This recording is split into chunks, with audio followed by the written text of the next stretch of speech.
بسم اللہ الرحمن الرحیم۔ شروع کرتا ہوں اللہ کے نام سے جو بڑا مہربان اور نہایت رحم والا ہے۔ نور الدین زنگی ابو قاسم ابن عماد الدین زنگی سلطنت کے بانی عماد الدین زنگی کے بیٹے تھے۔ انہوں نے تاریخ میں بڑا نام پیدا کیا۔ نور الدین زنگی 1118 میں پیدا ہوئے اور 15 مئی 1974 کو اس جہان فانی سے رخصت ہوئے۔ تاریخ میں لکھا ہے کہ ایک شخص خاشین نے انہیں زہر دیا تھا جس کی وجہ سے ان کی گلے میں سوزش ہوئی اور اسی وجہ سے وہ اپنے خالق حقیقی سے جا ملے۔ ان کی عمر اس وقت 58 سال تھی۔ نور الدین زنگی نے 1146 سے 1177 تک دنیا کے ایک بہت بڑے حصے پر 28 سال حکومت کی۔ نور الدین زنگی کے اقتدار کے زمانے میں بیت المقدس پر صلیبیوں کا راج تھا۔ نور الدین زنگی نے عیسائیوں سے بیت المقدس واپس لینے کے لیے ایک مضبوط حکومت قائم کی۔ اس وقت مسلمان حکمران چھوٹی چھوٹی حکومتوں کے بادشاہ تھے، آپس میں اتفاق نہیں تھا، چنانچہ نور الدین زنگی نے ان تمام چھوٹی چھوٹی ریاستوں پر قبضہ کر لیا۔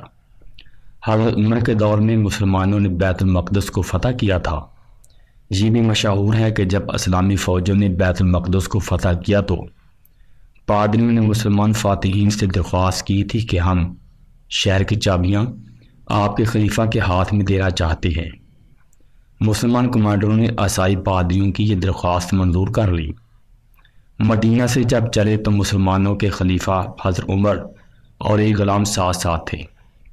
دونوں باری باری اونٹ پر سوار ہوتے تھے۔ جب دونوں بیت المقدس پہنچے تو اونٹ پر سواری کی باری غلام کی تھی۔ جب بیت المقدس پہنچے تو اونٹ کی مہار خلیفہ حضرت عمر کے ہاتھ میں تھی اور غلام سواری کر رہا تھا۔ یہ نظارہ پادریوں اور دنیا نے دیکھا۔ پھر پادریوں نے شہر کی چابیاں مسلمانوں کے خلیفہ حضرت عمر کے ہاتھ میں دے دی۔ جب صلیبیوں نے بیت المقدس مسلمانوں سے حاصل کیا تھا تو بد امنی کا بازار گرم تھا، مگر مسلمان فوجوں نے حضرت عمر کے دور اور پھر نور الدین زنگی کے نائب صلاح الدین کے دور میں عیسائیوں سے اچھا سلوک کیا۔ تاریخ کے اوراق اس خدا ترسی کے واقعات سے بھرے پڑے ہیں۔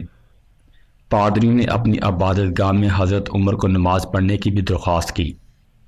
حضرت عمر نے ایسا کرنے سے انکار کیا کہ کہیں میرے بعد اس عبادت گاہ کو مسجد نہ بنا لیا جائے۔ نور الدین زنگی نے بیت المقدس کو فتح کرنے کے لیے چھوٹی چھوٹی مسلمان ریاستوں کو فتح کر کے ایک مضبوط فوج بنائی تھی۔ شروع میں نور الدین زنگی کا دارالحکومت حلب میں تھا۔ جب انہوں نے دمشق فتح کیا تو دارالحکومت دمشق منتقل کیا گیا۔ اس کے بعد صلیبیوں سے کئی علاقے فتح کیے۔ اس فتح سے صلیبیوں کو بیت المقدس سے نکالنے کی راہ ہموار ہوئی۔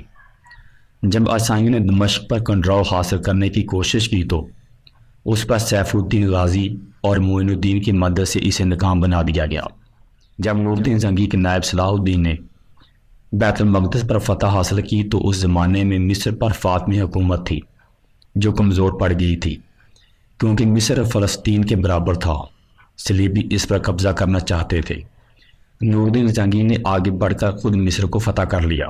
خلفائے بغداد نے بھی بڑی کوششیں کی کہ مسلمانوں کو ایک جگہ اکٹھا کیا جا سکے، لیکن اس میں ناکامی کے بعد اللہ تعالیٰ کی طرف سے غیبی مدد آئی اور دنیا کے نقشے پر نور الدین زنگی سامنے آئے۔ جب نور الدین زنگی نے اڈیسا اور انطاکیہ پر فتح حاصل کی تو عیسائی پریشان ہو گئے۔ عیسائیوں نے گھبرا کر یورپ کے عیسائیوں سے مدد طلب کی۔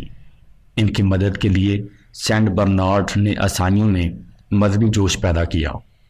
1147 میں جرمنی کا بادشاہ کرناڈ سوم اور فرانس کا بادشاہ لوئی ہفتم ایک بڑی فوج لے کر اپنے عیسائیوں کی مدد کے لیے مذہبی جوش سے آگے بڑھے۔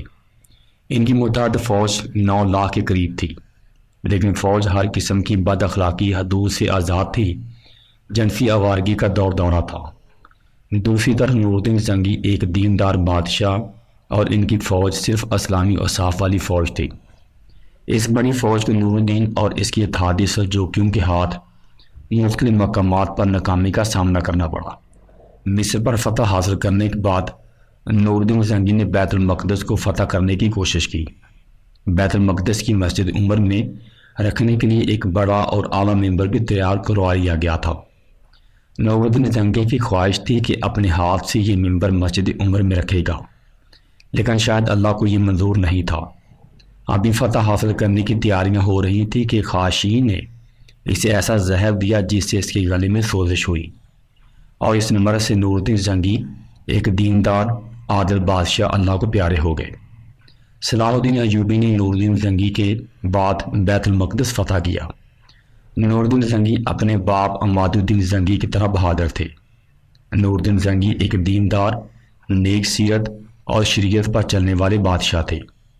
وہ اپنے ساتھیوں کو بھی شریعت کا پابند بناتے تھے، انہیں دیکھ کر دوسرے ان کی تقلید کرتے تھے۔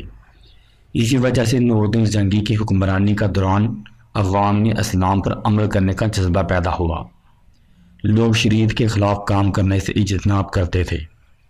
نوردین زنگی صرف ایک کامیاب فاتح ہی نہیں تھے بلکہ شفیق حکمران اور علم پرور بادشاہ تھے۔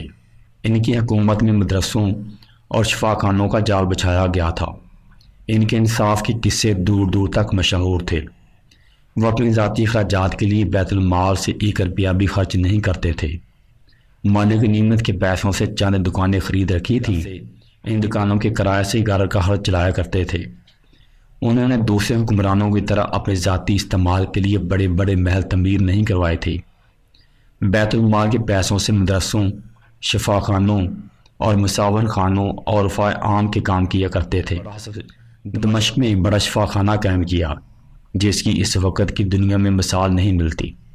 اس میں مریضوں کا مفت علاج ہوتا تھا، دوائیں مفت ملتی تھی، کھانے پینے اور رہائش کا مفت انتظام تھا۔ نوردین زنگی نے عوام پر سارے ناجائز ٹیکس ختم کر دیے تھے۔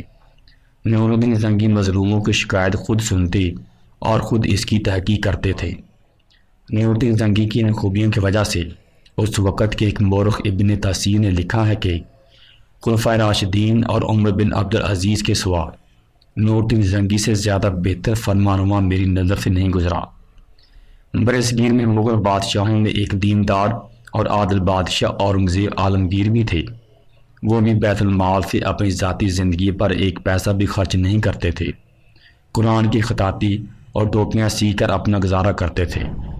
اورنگزیب عالمگیر پورے برصغیر، جس میں کابل بھی شامل تھا، کے حکمران تھے۔ انہیں 50 سال حکومت کی تھی۔ نوردین زنگی کی زندگی کا واقعہ بھی تاریخ میں درج ہے کہ انہیں خواب میں رسول اللہ کی زیارت ہوئی اور ان کو کہا گیا کہ 2 شخص اس سے سوریے کہ میری قبر کو نقصان پہنچانا چاہتے ہیں، تو نوردین زنگی نے ان کی تلاش میں مدینہ شریف گئے اور ان کو تلاش کر کے کیفر کردار تک پہنچایا۔ اللہ دیندار عادل بادشاہ کی قبر نور سے بات ہے۔